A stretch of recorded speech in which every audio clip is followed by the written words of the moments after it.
ஓம் சாய்ராம், ஜெய் சாய்ராம். எல்லாரும் நல்லா இருக்கணும், எல்லாருக்கும் நல்லதே நடக்கணும். அன்பு குழந்தையே, என் வார்த்தையை மீறி போகாமல் நான் உனக்கு கொண்டு வந்திருக்க 2 நல்ல செய்திகளை கேட்டு உன் செவிக்குளிர்ந்து மனம் மகிழ்ந்து போகலாமேன் செல்லமே.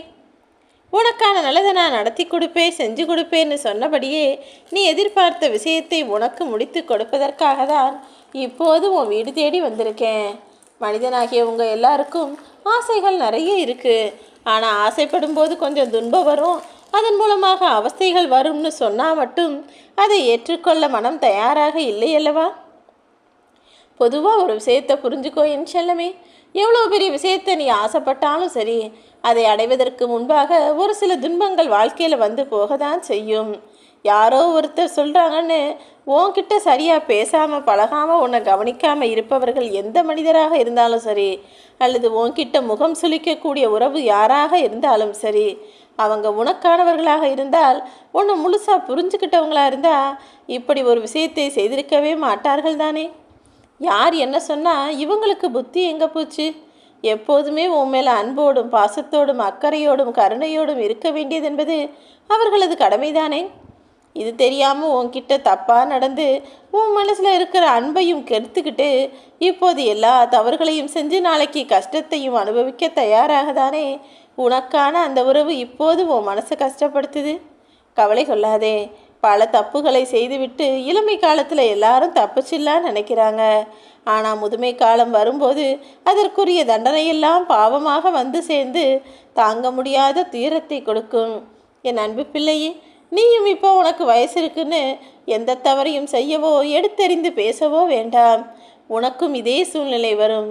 நீ மற்றவர்களுக்கு இன்னைக்கு என்ன செஞ்சியோ அது நாளைக்கு உனக்கும் கிடைக்குங்கிறத மறக்காத. உண்மை இல்லாத இடத்துல போய் நீ உரிமையோடு கேட்க வேண்டாம், பேசவும் வேண்டாம் என் செல்லமே. உனக்கு உரிமை இல்லாத இடத்துல நீ பாசம் வச்சது உன்னுடைய தப்பு தானே. அதற்கு மற்றவர்கள் எப்படி பொறுப்பாக முடியும்? எப்போது எந்த இடத்துல உனக்கு மதிப்பில்லை, மரியாதை இல்லை, உரிமை இல்லைன்னு அவங்க உன்கிட்ட காமிக்கிறாங்களோ அப்போதே அவர்களிடமிருந்து ஒதுங்கி நின்றுவிடு. அதை விட்டுட்டு நம்ம சொந்தம் நம்முடைய உறவுன்னு நீ எல்லாருக்கும் அன்பை கொடுத்துக்கிட்டே இருந்தீன்னா அவங்க மீண்டும் மீண்டும் உனக்கு ஏமாற்றத்தையும் துரோகத்தையும் தான் கொடுப்பாங்க.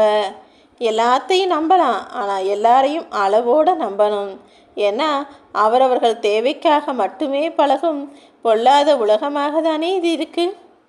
அவங்களுக்கு ஏதாவது ஒரு தேவை உன்கிட்ட இருந்துச்சுன்னா உன்னை தேடி வருவாங்க.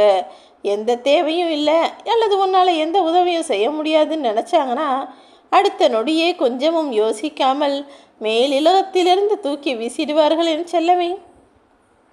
நீ மிக பெரும் சாதனை செய்யணும், உன் வாழ்க்கையில் ஜெயிக்கணும், நிம்மதியாக சந்தோஷமாக வாழணும்னு நினச்சினா அதற்கு 3 நிலைமைகளை கடந்து வந்து தான் ஆகணும். உன்னை யாராவது ஏளனமாக பேசினாலும் சரி, அல்லது நீ செய்யக்கூடிய விஷயத்தை எதிர்த்தாலும் சரி, அல்லது உனக்கான அங்கீகாரத்தையும் மதிப்பையும் மரியாதையும் கொடுக்காவிட்டாலும் சரி, அத்தனையும் கண்டுகொள்ளாமல் கடந்து வர கற்றுக்கோ. மற்றவங்க உன்னை ஒதுக்கி வைக்கிறாங்கன்னு நீ வருத்தப்படவே வேணாம். நேர்மைங்கிற வெளிச்சம் உனக்குள்ளே இருக்கும்போது நீ ஏன் துன்பப்பட போகிறாய்?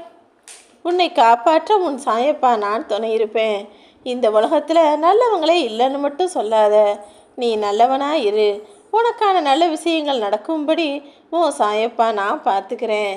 ஒரு தீப்பெட்டியிலேருந்து குச்சியை பற்ற வைக்கும்போது எல்லா குச்சிகளையும் வீணாக்கி விட்டு கடைசி குச்சியை ரொம்ப கவனமாக பற்ற வைக்கிறதுக்கு பதிலாக முதல் குச்சியை கையில் எடுக்கும்போதே இதுதான் கடைசி என்பது போல கவனமாக நீ வேலை செஞ்சால் நிச்சயம் அதுவே பற்றிக்கும்.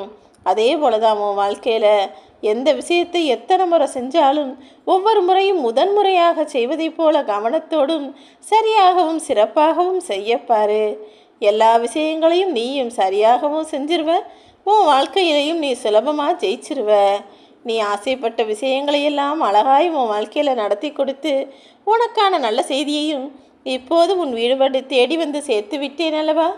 இனிமேல் நீ யாரையும் உடலாலோ மனதாலோ காயப்படுத்தக்கூடாது.